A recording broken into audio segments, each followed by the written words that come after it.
ஆடவர் உலகம் வேட்டியில் உதயம். உதயம் வேட்டிகள் ஷர்ட்டுகள்.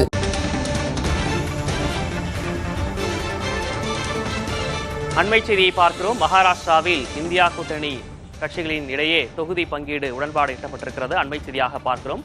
காங்கிரஸ் 17 தொகுதிகளிலும் தேசியவாத காங்கிரசின் சரத்பவார் பிரிவு 10 தொகுதிகளிலும் போட்டி என தகவல் வெளியாகி இருக்கிறது. கூடுதல் விவரங்களை செய்தியாளர் நிரஞ்சனிடம் கேட்கலாம். நிரஞ்சன், நீண்ட இழுபறிக்கிடையே தற்போது தொகுதி பங்கீடு உறுதி செய்யப்பட்டிருக்கு. விவரம் என்ன?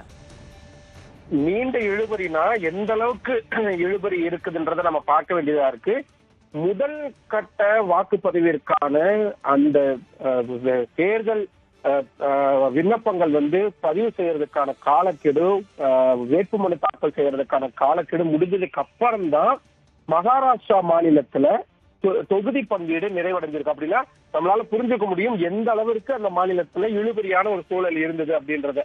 காங்கிரஸ் கட்சி, சிவசேனாவுடைய உத்தவ் தாக்கரே பிரிவு, சரத்பவாருடைய தேசியவாத காங்கிரஸ் கட்சி பிரிவு, இந்த 3 கட்சிகளும் தான் மகா விகாஸ் அகாடி அப்படின்ற பெயர்ல ரொம்ப வருஷமாவே அவங்க கூட்டணி அமைச்சிருக்காங்க. இன்னும் சொல்ல போனா இந்த 3 கட்சிகளும் இணைந்துதான் அங்க ஆட்சியும் நடத்திட்டு இருந்தாங்க. அதுக்கப்புறம் தான் சிவசேனாவில இருந்து ஏக்நாத் ஷிண்டே பிரிஞ்சாரு, தேசியவாத காங்கிரஸ் கட்சியில இருந்து சரத்பவார் பிரிஞ்சாரு, அஜித் பவார் பிரிஞ்சாரு. இப்படி பிரிஞ்சதுக்கு அப்புறமா அந்த கட்சிகள் தனித்தனியாவே செயல்பட்டு வரக்கூடிய சூழல்ல நாடாளுமன்ற தேர்தலுக்கு மொத்தம் 48 தொகுதிகள்ல யார் யாருக்கு எந்தெந்த தொகுதி, யார் யாரு எந்தெந்த பிராந்தியத்துல போட்டியிடுறது. இன்னும் சொல்ல போனா மகாராஷ்டிராவை பொறுத்த வரைக்கும் முக்கியமான பிராந்தியங்கள் இப்ப நாக்பூர் பிராந்தியம்னு சொல்லுவாங்க. அதே போல மும்பை இருக்கக்கூடிய பகுதி, கடற்கரை ஓர பகுதி, இப்படின்னு நிறைய முக்கியமான 5 பிராந்தியங்களா இருக்கக்கூடிய சூழல்ல யார் யாருக்கு எங்கெங்க சீட் கொடுக்கறது அப்படின்றதுல கடுமையான மோதல் போக்கு இருந்தது.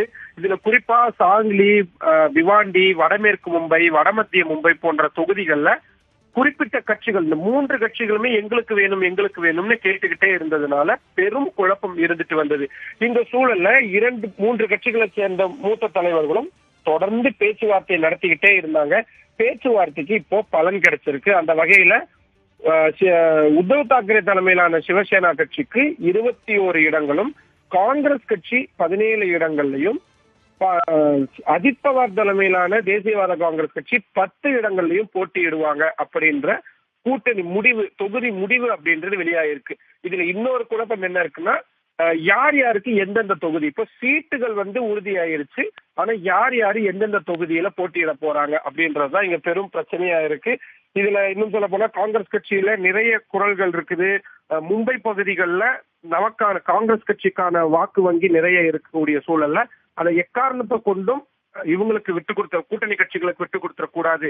இப்போ மும்பை காங்கிரஸ் கமிட்டியுடைய தலைவராக இருக்கக்கூடிய கெய்க்வாட் அவர்கள் தொடர்ந்து அதைத்தான், வர்ஷா கெய்க்வாட் தொடர்ந்து அதைத்தான் வலியுறுத்திக்கிட்டு வராங்க. மற்ற தலைவர்களும் அதையே தான் சொல்லிட்டு இருக்கிறாங்க. காங்கிரஸ் கட்சியுடைய தலைவர்கள் அதிருப்தி ஏற்படக்கூடாது, அதே நேரத்துல கூட்டணி கட்சிகளுக்கும் தேவையான இடங்களை கொடுக்கணும், இப்படின்னு நிறைய குழப்பமான விஷயம் காங்கிரஸ் கட்சியில இருக்குது.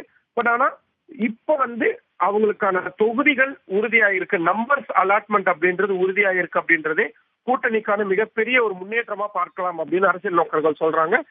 இனி அடுத்தடுத்தும் ரொம்ப இன்ட்ரெஸ்டிங்கான விஷயம் இருக்கு, பார்க்க வேண்டியதா இருக்கு.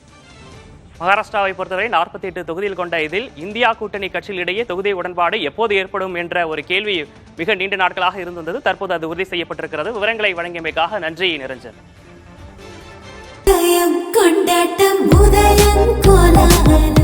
ஆடவர் உலகம் வேட்டியில் உதயம்.